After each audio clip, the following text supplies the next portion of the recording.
Hi, everyone. I'm Federico. Welcome to the Facebook live stream. I'm just going to wait for a few viewers to show up. So yeah, today I have a good one for you. I think some people requested or left some comments about how to import files into Cuddle. And specifically, like if you purchase a file from Etsy or something like that. So I want to do that today. Hopefully this is interesting to you. So I looked on Etsy for interesting things to do. And this is perhaps a little bit not in season because they're like kind of snowflake things. But I think the ideas are going to translate to other types of ornaments. So let's get started. We have 11 viewers right now. But I think other people are going to join in as we go. So I looked around on Etsy for like different things. And I like that this one had this kind of interesting design intent. The idea is that you would put your name right here in the middle. So I'm going to post the link in the comments in case you want to support this creator, in case this file looks interesting to you. I don't think I'm going to share the file at the end because I'm assuming this is the license for this one is just going to be an individual one, but hopefully with these you can kind of replicate. So let's start from the very beginning. So I purchased this file. I'm going to go to my purchases here. And here it is. And so it gives me this option to download some files. So I'm going to download the files and see what we get. So here we go. Very nice thank you note. Then I have two different files here. So I have one that is a zip file and one that is an SVG. So let's get both to see what that looks like. So I download that one. That's good. Download the other one. I still have my window open here. So let's see what that looks like. So I'm going to open the files. So here's my download folder. And so I'm going to unzip the zip file, see what it contains. So there's a folder there. Let's open that folder. I see that I have a PDF file. That looks cool. Then, sorry, I have an SVG file here. Then a PDF that looks the same. Then EPS and DXF. And then it seems like the other download that was just a plain SVG file looks very much like the one that was in the folder. So cool. So I'm gonna work with the SVG file. So let's go back to Cuddle. So I'm gonna open Cuddle. This opens in my recent projects. So I'm gonna create a new blank project by clicking the plus, and let's call it the ornament. And so whenever I want to bring files into Cuddle, there are several options. Probably the easiest one is if you go to File, and then there is one option that says Import SVG or Image. I'm going to click on that one. And so this opens immediately on my download folder. And so I'm going to click on the SVG and then click Open. And so let's inspect what we got here. So it looks very much like that preview I had. And if I click on it, it looks like it's all grouped together. And I can see that over here, that on the inspector, it just appears like a single object. If I click on it, I can sort of open it up to see what it contains. And so it contains 6 different compound paths. So I think if I want to work, I'm going to start by working with a single one of them. So let's ungroup it. So I'm going to click here and then right click. And there's an option that says ungroup. And so now you'll see that I see 6 different objects here. And you can see how whenever I scroll through those, they get highlighted nicely. And let's start with this first one. So if I click on it, we'll see it says that it's a compound path. I'm going to explain what that means in a moment. But first, I want to work with an individual ornament. So what I'm going to do is I'm going to select the one that I'm going to start with, and I'm going to copy it. So I'm just going to right click, and then there's an option that says copy or Command C, Control C. And then I'm going to create a different component by clicking this plus sign here on the left. I think you can see that. Can you see that? Oh, yeah. I could move myself out of the way here. So I can click on the plus, and I create a new component. And you can think of those components almost as you can think of those as sort of like pages or kind of like different workspaces that you create for yourself. So once I'm here, I'm going to right click, or I'm going to go to edit and then hit paste or Command V. I can right click too. Well, let's go to edit and hit paste.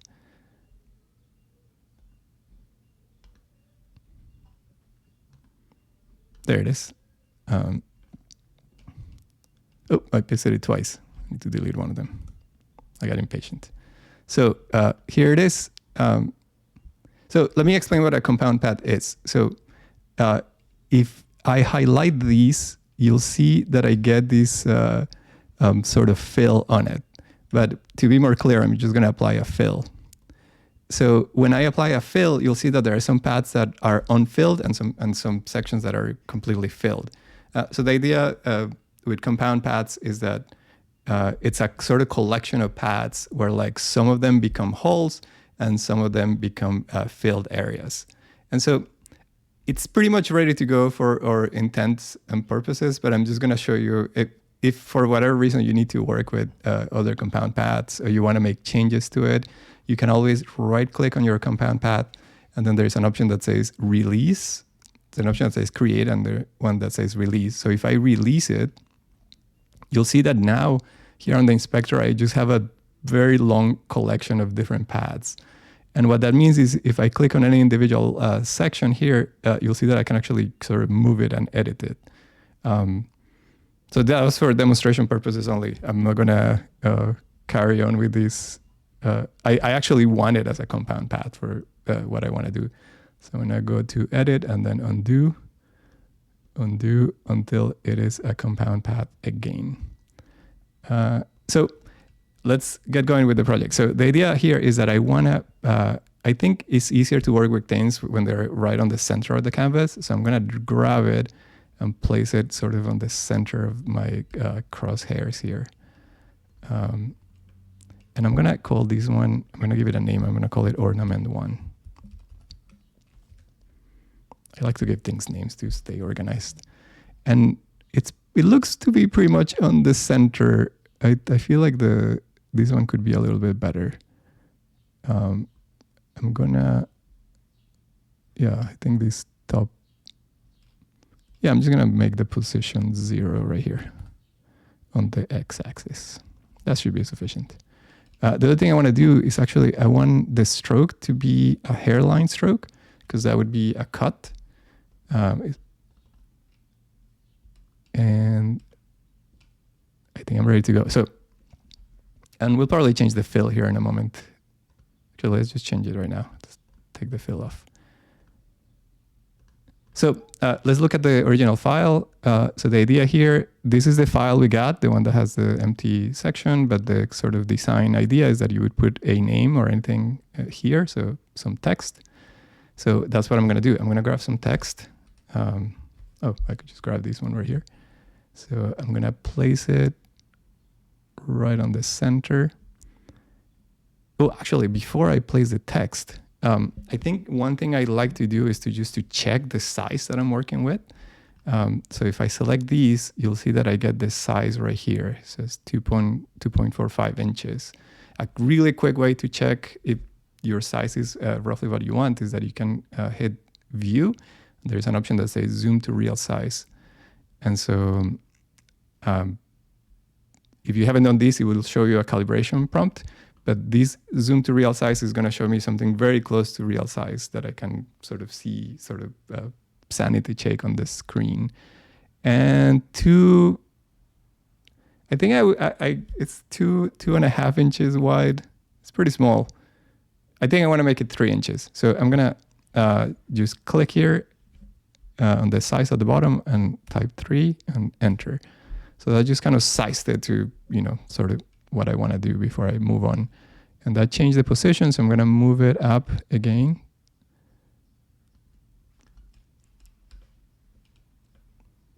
So we got our file, we selected the thing we wanted, we placed it on the center. Now I need some text. So I'm going to grab the text here from the left, place it on the center. And the way it is right now, if I type any name, it's going to sort of grow to the right. Let's choose my own name. Let's try another one. And I'm using uppercase because that's what I saw right here. So let's type.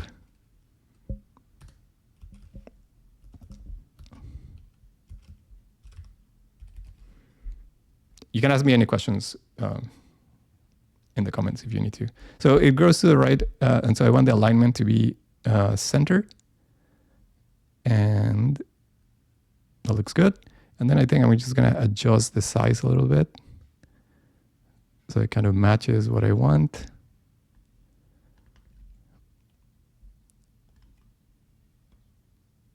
This is just like a rough idea. And then because I want to turn it into a template, I'm going to go ahead and extract this text as a parameter. That's the thing that makes it really easy to change when you present it differently. So I'm going to click here on the dots on the right, and there is an option that says extract as parameter, which puts it right here. And I'm just going to change that. I'm just going to leave the name, uppercase name.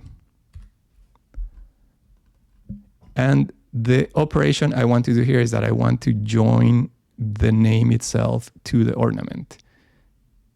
How come I have two texts? I created two. I'm going to delete one. So I have this one. Still works. Yeah. All right, cool. So I'm going to select the ornament and the text by doing a window selection. And then I'm going to apply this Boolean union or weld. And let's inspect it. So one quick way to make sure things work is I've selected, you'll see that it's sort of shaded and it shows me the fill areas. And I could also just double check by adding a fill. So the thing I don't love here is that there is a line cut in right at the bottom. So I think I'm going to like nudge it a little bit down. So I'm going to select the text and I'm just going to use my arrow keys and move it down a tiny bit. And that now made the top have a gap, which is not what I wanted. But I think this is going to change as I change fonts and things like that. So I think I'm going to solve this in a different fashion. And speaking of fonts, actually, I'm going to use a different font. The font we've been using on the ornaments is kind of cool. It's called ASAP. I'm going to select this font. It has kind of like nice rounded edges, and I'm going to use the sort of thicker one. So the thickness kind of matches the thickness of the snowflakes. So that's good. And so I think something I want to do is to be able to sort of stretch, as I type different names, I want to be able to sort of stretch them and adjust them. So an easy way to do that is if I go and select my text component, there is a scale option. And so I'm going to extract that as a parameter as well. So let's do that. So I'm going to hit the three dots here and extract it as a parameter. And so I have a scaled parameter. And so the way it is right now, let me click out of that. The way it is right now is that it's kind of scaling evenly. And so you can see as I scale it, it gets joined. And so that works. but I actually might want to scale it sort of unevenly. So I want to be able to stretch it on the horizontal axis and on the vertical axis. So I can click this option here. It says uniform scale. So if I click on that one, it turns it into non-uniform scale. So what that means is that I can actually stretch it on the x-axis or on the horizontal axis. So I can like get the look that I want. I think that looks good. And I can also stretch it on the vertical axis, so on the Y right here. So you can see how it stretches and joins. And I think that's pretty much what I want to do with this particular ornament. Just to finish things up, I'm going to get rid of the fill. I was using the fill just for sort of checking my work. But I think when I export it to cut on the laser cutter, the fill might get on the way because some machines might interpret that as an engrave operation. So I think I just want it to be a cut operation. Furthermore, I could even change the stroke to whatever color you like for a cut operation. Let's do red. So now if I want to kind of see it in operation as a template, I'm going to click on the README section. This is where you can write notes about our projects, but we can also add components. So I can add the component here. So I have two. The first one is that you can see the icon. It has all the ornaments, but I have ornament 1. And there I have ornament 1. So the dimensions are 3 inches by 3.5-ish inches tall. And then here we have just the parameters that we created. So this is very convenient for just doing things quickly. Let's try a few different names to make sure things are working. So let me get my uppercase on. So Emma looks nice, and then we can do all those sort of scale operations if we want to kind of change the readability of it. Let's try another name. Yeah, so here's a case in which it's kind of behaving oddly, but we can like do something here with the scale to adjust it. That looks good. And let me know if you have any comments or suggestions for what else we can do with this particular template.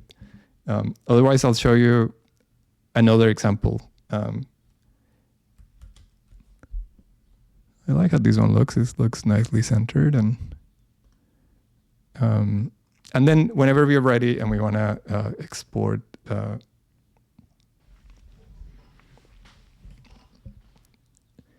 and we want to export things, so we can I can hit download SVG, and then it's going to give me this one called Ava. I can download that. Then if I so there's a comment saying that last week the text and the name auto sized to the outside. And yes, we did that last week. I think that was a slightly different example. Like in this case, I think I wanted to keep it a little bit simpler because if I make it auto size, I can get some kind of odd behavior on the y-axis. And I think with this one, it seems appropriate to just kind of change it as you see fit, kind of like trust your instincts. But I could show you an example. So another question is, would fit within be inappropriate for this ornament?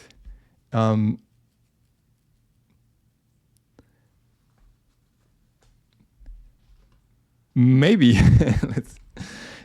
I guess we could try it. It's a fair question. Let's try it. So for example, let's do I'm just gonna try another one of the ornaments right there. So let's grab that one. I'm gonna do the same. I'm gonna copy it. I'm gonna do this fairly quick to see what it looks like. I'm gonna paste it here. I'm gonna go to edit, paste.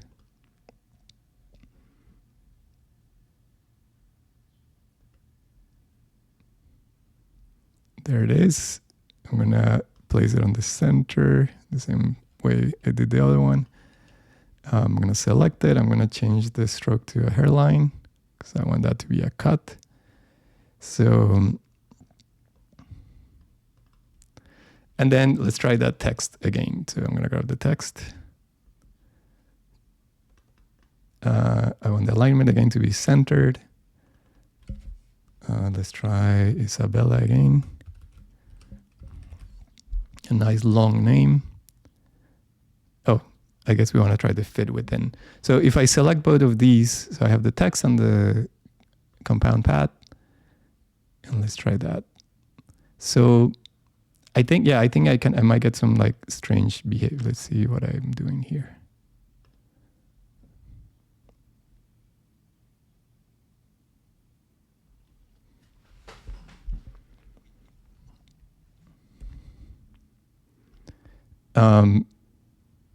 So yeah, I think I'm getting kind of like a sort of slightly odd. Did I do everything? Yeah, that's center, that's baseline. So yeah, I think I might struggle a bit with the fit within in this one. So I think it's appropriate to use the sort of easier method that we use. Perhaps a better one to use in this case. I'm gonna go back and ungroup these. If you want to experiment with something like this, there is an option if we look for text. Sorry. There is this one called fit text, which actually gives you a big sort of square or like a shape that you can sort of force to fit in a. So the idea here is that this text is gonna, actually this is a better example of what I'm trying to explain. So if I use this one called fit text, the idea here is that I would make these rectangles sort of big enough so it fits where we want it. And then we would do the same. We would apply the Boolean union. I'm going to stop with these and try soon. And let's see how that works. So I can extract that as a parameter. And I see so far so good. So yeah, I guess, I mean, that one is not out of the question. Except if I start making the name really long, excuse me, you'll see how when the name gets really long, it tries to fit everything inside that text, and which means it makes it smaller. Which is the reason, I guess, is the reason that we our first example just went with the sort of scale it yourself. So anyway, that was a good question, but I'm going to answer the other question, which I think is cool. So, which is, how could we add another piece for the name to cut out to place on top for that 3D look? So let's do that one. Let's do that one. So there was a,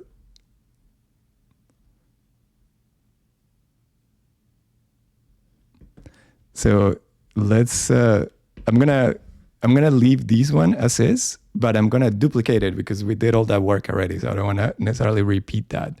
So I'm gonna duplicate that component. That means I go here to the left and click the 3 dots, and there's an option called duplicate component, and it gives it a name. And I'm gonna call that one ornament with separate name, or ornament plus name. And this one is kind of working as intended.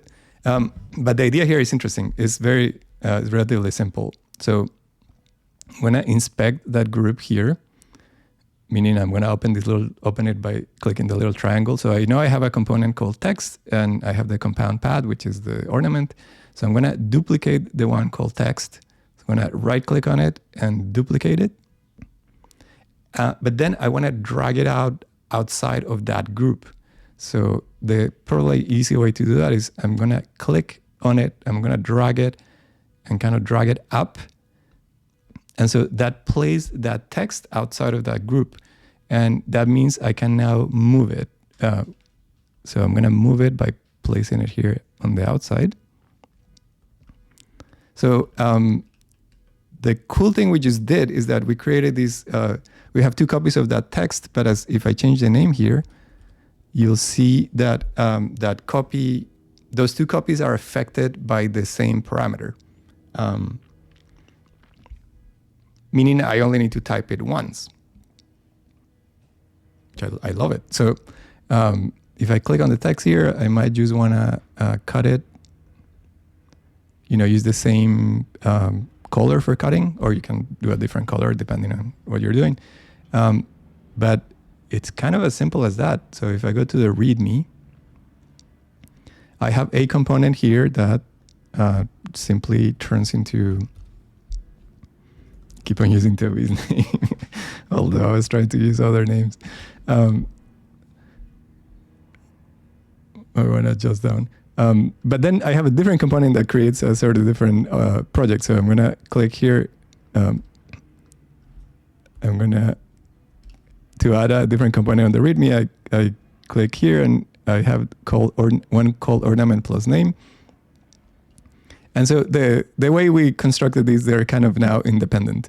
So, but then again, this one is a slightly different one because then we have this one called that gives us the ornament, and it gives us the ability to cut separate letters that we can glue on top. And just to double check that, yeah, so you can see that also the scale is affected by it. So we can do something like these. And then we can download that SVG and it will give us all those options. So I think that was a great question. So let's see, another question. Cool.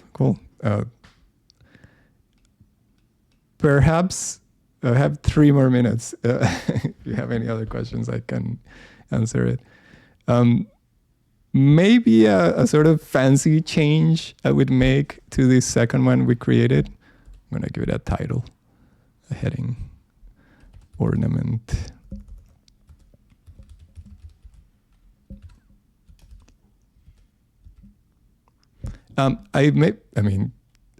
Totally unnecessary, but perhaps a fancy change I would implement here is that instead of a Boolean union, I would use that weld and score. So to make that change, I can click here on the group. Whenever you apply a modifier, Cuddle creates a group out of the objects that are affected by that modifier. And so we can always click on the modifier and disable it, like so. So that means it kind of lives there, but we're not using it right now. Or we can simply click on the modifier and hit delete. And that just kind of gets rid of it. That doesn't get rid of the group. But I can go back to the group and apply the other one called weld and score. So this, the fanciness about that one is that it welds the name, but in the places where it overlaps, it adds that blue line that you can use as a score. So that was just like an extra fancy thing. Maybe the score can help you align the letters kind of nicely, if you wanted to. Yeah, you can see the score in action there. Cool. And last question, can you save the component separately to use and say a different ornament?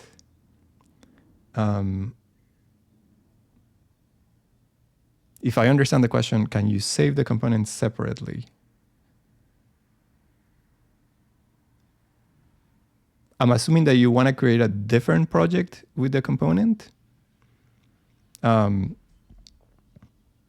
Yes. I mean, if I were to create, sometimes you have a project like this that all of a sudden has all these crazy number of options.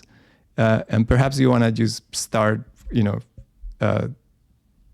create a different project that is just the clean version, let's say, if I understood the question. So the way I would do that is I would go and create a different project. So I could click the plus. That creates a new project. And then something I could do is actually, sorry, let me close that. I could do is simply copy that component. If I go and click the 3 dots next to the component, there's an option that says copy component. And if I go to my new project and hit paste, now that component alone came into my new project, and it actually brought all its baggage, meaning it still has the name and the parameters we created and everything. So I hope that answered your question. Cool. So this is only half an hour. So thank you so much for watching. There will be a video posted that you can watch later. And I'll see you next week. Bye. I'm going to end the live video. Thank you so much.